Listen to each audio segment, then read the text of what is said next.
मित्रों नमस्कार, आपका ज्ञान मास्टरमाइंड में स्वागत है। मित्रों अभी हमने दो महत्वपूर्ण मंदिरों के बारे में चर्चा की। एक मंदिर है माता तनोट मंदिर जो राजस्थान में है, जैसलमेर में है, और दूसरा जो उनका मूल रूप है वो हिंगलाज माता है जो पाकिस्तान में बलूचिस्तान में। और ये जो हमारी माता है शक्ति जो 51 शक्तिपीठ है उनमें से हिंगलाज माता को नंबर 1 पर रखा जाता है क्योंकि उस जो सिर का हिस्सा है वो है। और आज हम ऐसे और मंदिर के बारे में, राजस्थान के बारे में बात कर रहे हैं जहां आज प्रधानमंत्री भी गए थे। और हिंगलाज माता मंदिर और तनोट माता मंदिर की जगह की तरह ही इन्होंने भी युद्ध में हिस्सा लिया था, यानी तो पाकिस्तान की तरफ से आक्रमण होता उसमें माता की बड़ी कृपा रही। इसके बारे में हम चर्चा करेंगे, लेकिन उससे पहले आपसे एक आग्रह कि अगर आपने चैनल सब्सक्राइब नहीं किया है तो तुरंत कर लीजिए, क्योंकि कभी कभी आप बहुत प्यार देते हैं और सब्सक्राइब भी करते हैं और वॉच आवर भी हमें खूब मिलता है, लेकिन कभी कभी आप बिल्कुल आंखें बंद कर देते हैं और फिर चैनल डाउन हो जाता है। तो आपसे आग्रह है कि इस नए चैनल को सपोर्ट कीजिए, समर्थन दीजिए, इसका वॉच आवर बढ़ाइए और सब्सक्राइबर बढ़ाइए, अपने दोस्तों को, मित्रों को भेजिए। तो आज हम बात एक और ऐसे ही मंदिर के बारे में बात कर रहे हैं जिन्होंने युद्ध में हिस्सा लिया और प्रधानमंत्री आज स्वयं वहाँ मत्था टेकने गए थे। तो हमारे साथ हैं हमारे विशेषज्ञ डॉक्टर प्रतीक मिश्र। डॉक्टर साहब आपका बहुत बहुत स्वागत है। तो अभी आपने दो माताओं के बारे में बताया कि कैसे उन्होंने युद्ध में हिस्सा लिया था। आज आप जो उस मंदिर के बारे में चर्चा करें उनके बारे में बताएं। देखिए, ये माता जो है इनका भी सेना के साथ एक जुड़ाव है, एक लगाव है जी। और ये एक ऐसा मंदिर है जो हमारी सनातन धर्म की उस परंपरा को और दर्शाता है जिसमें कि हर जीव को सम्मान श्रद्धा के भाव से देखा जाता है। जिस धर्म में जीवों को ही नहीं, पेड़ पौधों, नदियों की भी पूजा की जाती है। और ये मंदिर कितना चमत्कारी है, कितना प्रसिद्ध है, इसे इस बात से भी समझा जा सकता है कि हमारे देश के राजनेता तमाम समय पर यहाँ जाते हैं, माता के दर्शन करते हैं। प्रधानमंत्री नरेंद्र मोदी जी भी यहाँ पर गए और दर्शन किए। ये माता का मंदिर जो है राजस्थान के बीकानेर जिले में 30 किलोमीटर दूर, बीकानेर से 30 किलोमीटर आगे देशमुख नामक एक कस्बा है, वहाँ पर ये मंदिर स्थित है। और ये दुनिया का एकमात्र ऐसा मंदिर है, दुनिया का एकमात्र इकलौता ऐसा मंदिर है जहाँ पर चूहों की भी पूजा की जाती है, उन्हें श्रद्धा के भाव से देखा जाता है। ये मंदिर है करणी माता का मंदिर। और करणी माता को माना जाता है, मान्यता है कि वो माँ जगदम्बा का ही, दुर्गा का ही एक अंश थी, अवतार थी। और करणी माता के नाम से जहाँ हिंदुस्तान में लोग ज़्यादा जानते हैं, तो दुनिया में इसकी जो है वो प्रसिद्धि चूहे वाले मंदिर के रूप में। हाँ, और उनकी बड़ी वीडियो भी आते हैं, चूहे घूमते रहते हैं चारों तरफ। वीडियो नहीं, वहाँ जाते हैं लोग बहुत और चमत्कार देखते हैं। दरअसल ये सामान्य किस्म के चूहे नहीं हैं।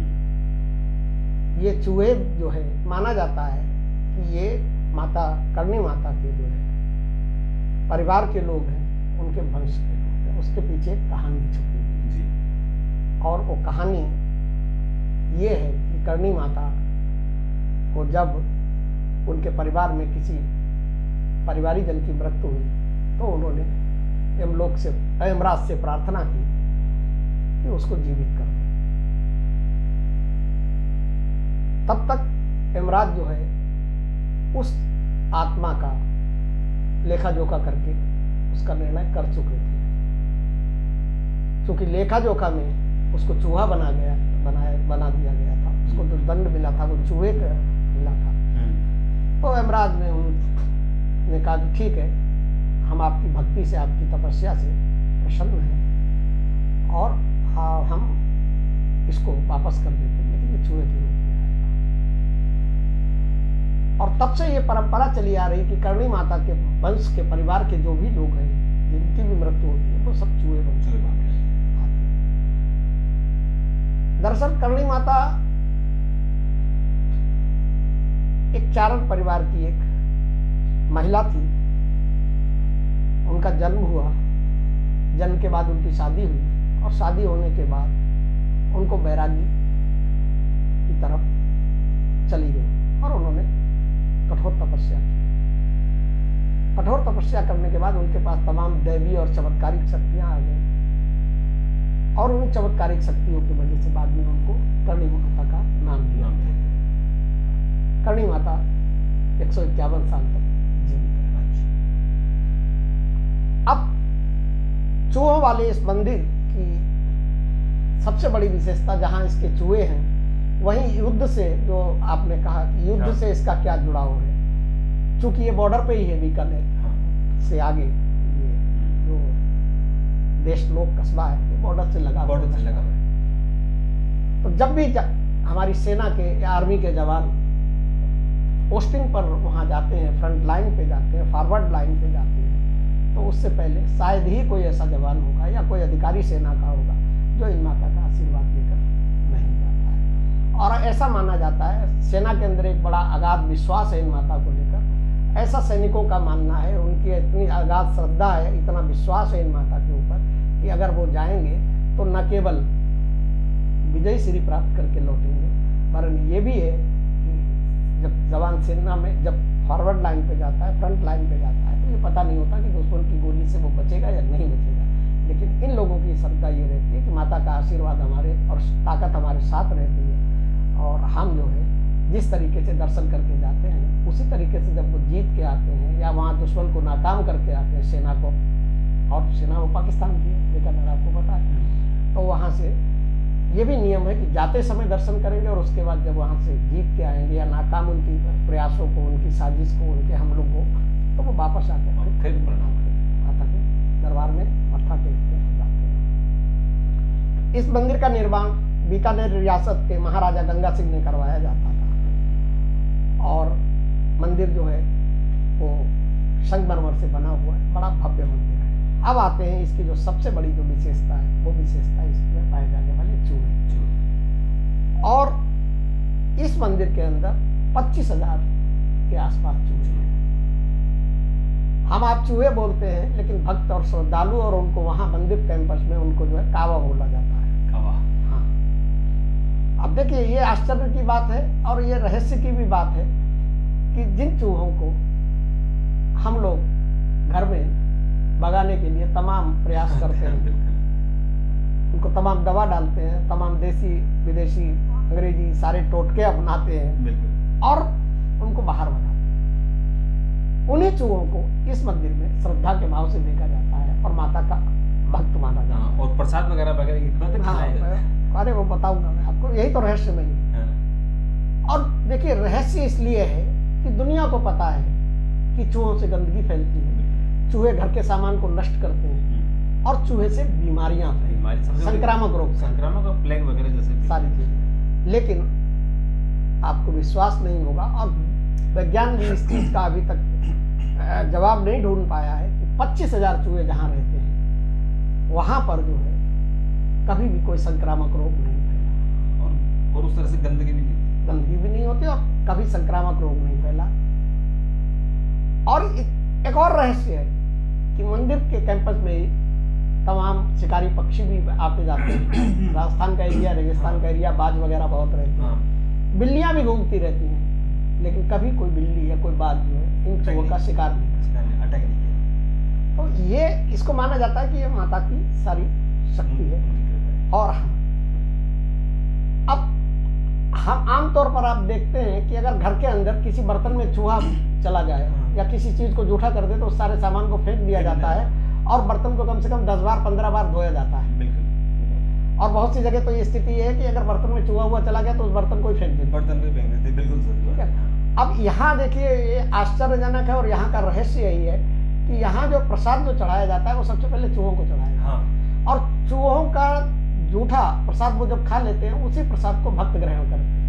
अब न कभी उनको कोई बीमारी होती है और न उनको कोई गजब का मतलब वैसे हमारा जो ये हमारा धर्म है वो गजब का धर्म है। अब इन चूहों में भी देखिए क्या है कि इन 25,000 चूहों के बीच में कुछ सफेद चूहे भी, सफेद रंग, सफेद रंग का चूहा। ऐसी मान्यता है कि इन चूहों के बीच में किसी भी भक्त को, किसी भी श्रद्धालु को अगर सफेद रंग का चूहा दिख जाए तो आप ये मान के चलिए कि 100% उसकी मनोकामना पूरी होगी, 100% पूरी होगी ही होगी। यदा कदा लोगों को दिखाई पड़ता है सफेद चूहा। और देखिए ये भी एक रहस्य है कि हम लोग आमतौर पे एक तरीका ये भी अपनाते हैं कि चूहों को घर से भगाने के लिए सफेद चूहे ले आते हैं। सफेद चूहों को देखकर बाकी चूहे इस तरीके के सामान्य चूहे भाग जाते हैं, लेकिन वहां पर वो सफेद चूहे और ये सब साथ साथ नहीं रहते। सफेद चूहों की संख्या कम है, लेकिन कभी कभी दिखाई पड़ते हैं। और एक और रहस्यमयी चीज है, अव्वल तो वहां पर जाने वाले जो श्रद्धालु हैं, जो भक्त हैं, वो इस चीज का ध्यान रखते हैं कि कोई चूहा उनके पैर के नीचे ना आ जाए। लेकिन बाई चांस कभी कोई चूहा आके उसकी मौत हो जाए, मर जाए, दब जाए, तो ये वहां का अनुशासन है, ये मंदिर का नियम है कि उतना ही वजन का चांदी का चूहा बनवा कर आपको मंदिर प्रशासन को देना पड़ेगा। और इसके पीछे देखिए धार्मिक कारण कुछ भी हो सकता है, बहुत से कारण गिनाए जाते हैं, बहुत सी किंवदंतियां हैं, बहुत सी कथाएं हैं। लेकिन अगर वैसे भी आप देखें तो ये इस लिहाज से भी ठीक है कि जिससे श्रद्धालु थोड़ा सतर्क रहें और वहाँ जो चूहे हैं जो माता के भक्त हैं, गलती से भी न मारे, वो गलती से भी न मारे, तो सतर्क रहें। तो इसलिए ये नियम है कि भाई भारी पेनल्टी लगेगी कि आपको जो है चांदी का चूहा बनवा कर देना पड़ेगा।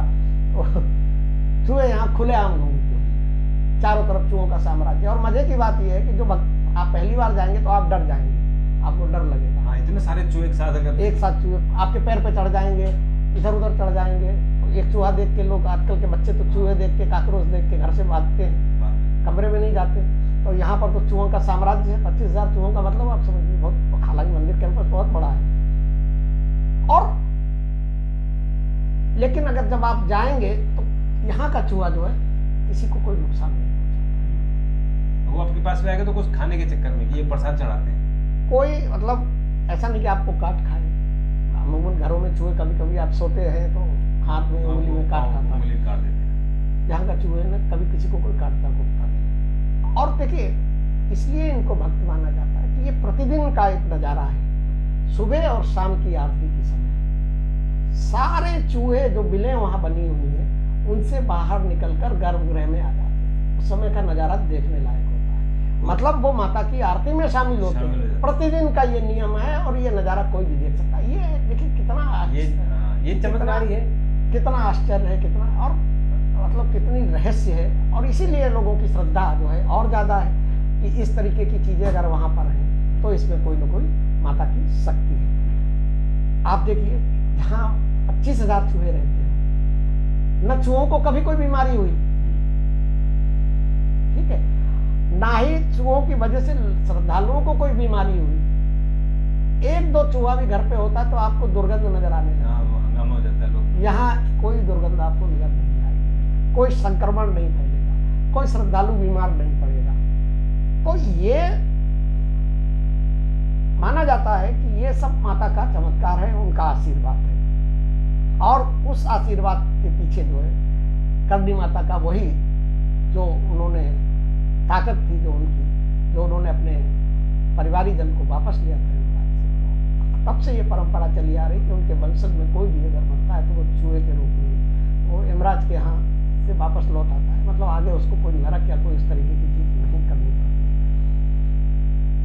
माता का जन्म जो है 1387 में हुआ था और उनका जो बचपन का नाम था वो ऋगुबाई था। शादी हुई, सारी सांसारिक चीजें हुई, लेकिन उसके बाद उनका मन जो है परिवार संसार में से विरक्त हुआ और वो अध्यात्म की तरफ बढ़ गई। ऐसा माना जाता है कि उन्होंने 100 वर्ष तक कठोर तपस्या की और उस दौरान उनको तमाम चमत्कारिक शक्तियां भी मिली। और उन शक्तियों के बारे में ऐसा अभी भी माना जाता है कि इस मंदिर में बहुत से लोग बहुत सी मनोकामना लेकर आते हैं। साल भर यहाँ तांता लगा रहता है, लेकिन नवरात्रि के दिनों में विशेष रूप से यहाँ पे मेले जैसी स्थिति होती है। बहुत श्रद्धालु आते हैं, बहुत से लोगों को बहुत से आशीर्वाद मिलते हैं। जो भी अपनी मनोकामना लेके जाता है वो उसकी मनोकामना माता पूरी करती है। और चूहों को देखिए क्या है कि यहाँ पर दूध, बड़ी बड़ी कढ़ाई रखी हुई है, उनमें दूध जो है किया जाता है, बर्तन रखे हुए हैं कैंपस में, मिठाई चढ़ाई जाती है, और श्रद्धा भाव से लोग अनाज, चूहे अनाज भी खाते हैं तो अनाज चढ़ाया जाता है। और मजे की बात यह है कि इन्हीं चूहों के बीच में बैठकर श्रद्धालु और भक्त जो है उनको कोई हिचक नहीं, कोई संकोच नहीं, इन्हीं के बीच में बैठकर वो भोजन करते हैं, प्रसाद ग्रहण करते हैं, और ये मानकर चलते हैं कि अगर ये चूहे जो है ये माता के जो है भक्त हैं, उनके सेवक हैं, और इनका आशीर्वाद भी हमें मिलता है। तो उन चूहों को देख के ना कोई डरता है, ना कोई मारता है, ना कोई उनको हानि पहुंचाता है। इस तरीके की चीजें जो है वहां पर है। एक और नियम है इस मंदिर से जुड़ा हुआ, और वो नियम मतलब ऐसा कोई नियम नहीं कि आप श्रद्धालु के लिए हो, लेकिन बहुत से लोग बनौती मानते हैं कि हम 1 सप्ताह तक यहाँ पर रहेंगे और मंदिर में सेवा भाव सेवा करेंगे। तो जो लोग, हाँ, वो तो तपस्या का ही एक हिस्सा है। चूहों की देखभाल करना, जो गंदगी है उसकी सफाई करना, ये सारी चीजें बड़े मनोभाव से लोग करते हैं, श्रद्धा से करते हैं। ऐसा माना जाता है और ऐसी मान्यता है वहाँ पर कि जो इस तरीके का संकल्प लेते हैं 1 सप्ताह तक जो या 15 दिन तक सेवा भाव जो करते हैं मंदिर कैंपस में, उनको कई चमत्कारी चीजें और चमत्कारी अनुभव होते हैं और उनके जीवन में बड़ा बदलाव आता है। करणी माता के दर्शन से, उनकी प्रार्थना से, उनके आशीर्वाद से तमाम ऐसे किस्से हैं जिसमें लोगों को नौकरी मिली, संतान का सुख मिला और स्वास्थ्य लाभ हुआ। बीमार हैं, लाइलाज बीमार ये ठीक हो गए, निसंतान दंपति हैं उनकी गोद भर गई, और जो लोग बेरोजगार हैं वो बहुत से लोगों को नौकरी मिल गई। तो ये मंदिर जो है बेसिकली माता के चमत्कार के साथ साथ ये पूरी दुनिया में चूहों की वजह से और जैसे हमारे हिंदू जो हमारी मैथोलॉजी है उसमें भी है कि जो गणेश जी हैं उनका वाहन चूहा ही। हाँ, गणेश जी का वाहन चूहा। और वैसे हम अपने घरों में चूहा नहीं रखते हैं, लेकिन मैंने कुछ घर देखे जो सफेद चूहा पालते हैं, और ये तो पूरा मंदिर है जिसमें 25,000 चूहे हैं, और वो चूहों न गंदगी फैलाते हैं, न बीमारी फैलाते हैं। प्रसाद खाते हैं लोग, उनका जूठा प्रसाद भी खाते हैं। ये जो हमारा हिंदुस्तान विविधता वाला भरा है, ये हमारे हिंदुस्तान में ही ऐसा हो सकता है। तो मित्रों, आपको कैसा लगा जरूर अपनी प्रतिक्रिया दीजिएगा, और अगर आपने चैनल सब्सक्राइब नहीं किया तो सब्सक्राइब कर दीजिए। डॉक्टर साहब ने ऐसी एक अद्भुत जानकारी दी, आपका बहुत बहुत धन्यवाद। और मित्रों, आपका भी बहुत बहुत धन्यवाद। एक और वीडियो के साथ